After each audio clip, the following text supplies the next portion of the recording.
Hey Eurovision fans, this is Tom coming to you from Shanghai and I'm back for another Eurovision reaction video. The UK has finally dropped their song for Eurovision 2020. We're going to listen, react and talk about how it's going to do in Rotterdam. So let's kiki.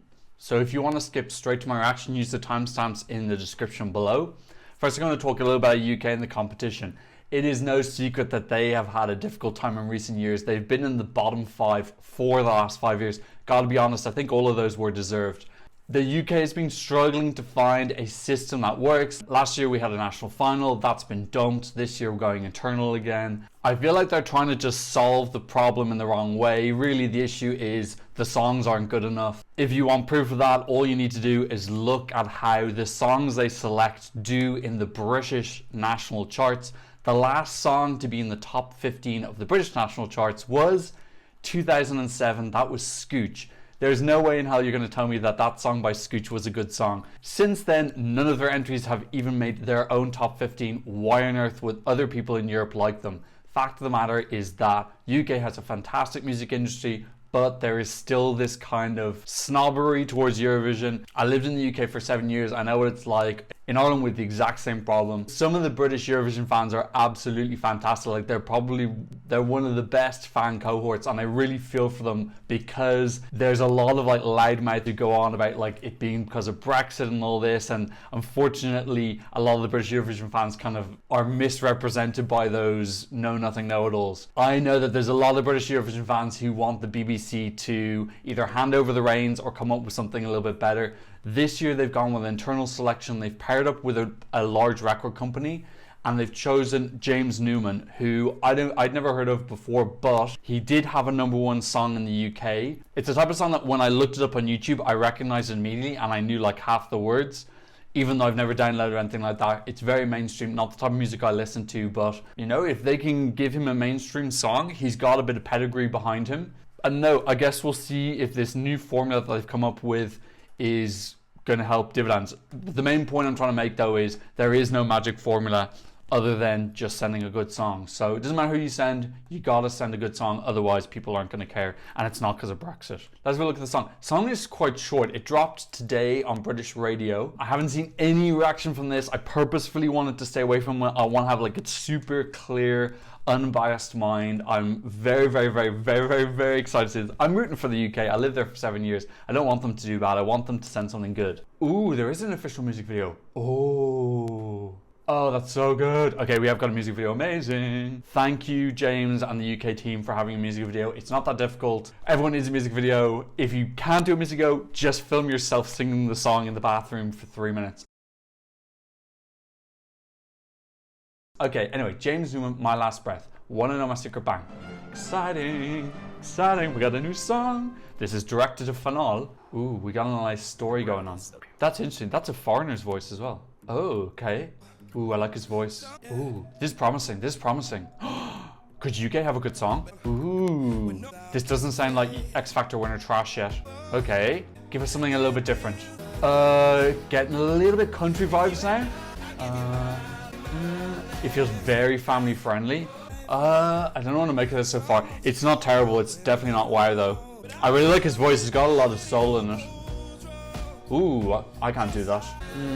Got a little bit of a rock engine in the background. I don't know why I thought it was country the first time. I don't know. I don't know. I'm really thinking about France. This is in a slightly similar vein. I think it's a little bit stronger than France.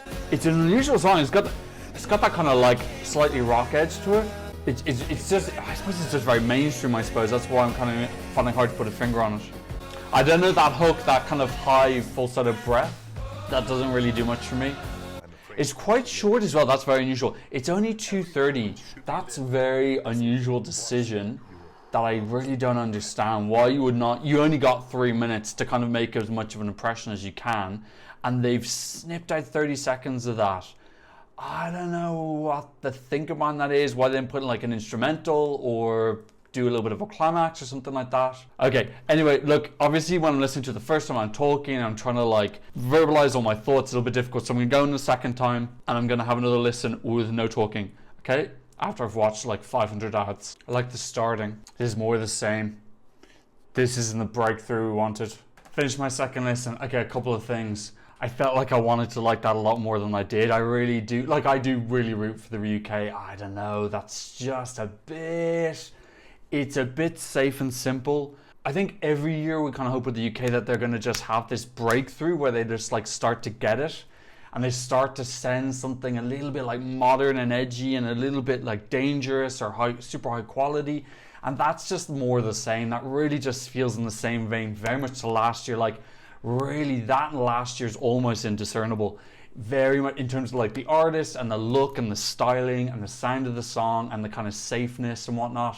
I like that there's like that slight rock edge in the chorus, but there's also a little twang of country as well in the kind of drop down in the chorus. I don't know. I just feel like it's kind of like someone turned the dial up to like maybe 1 and I wanted 5 or 6.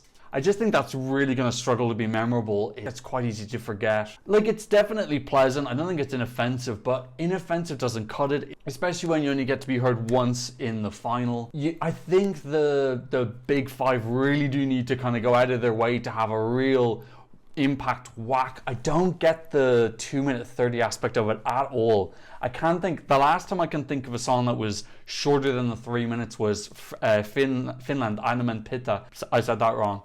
I think that was like 140 or 50 watt. We all know how that went. I think that was last in its semi. I can't think of any other that really didn't use up their time. I don't know. I think that's a little bit of a crime not to use your full 3 minutes. I don't get the logic behind that at all.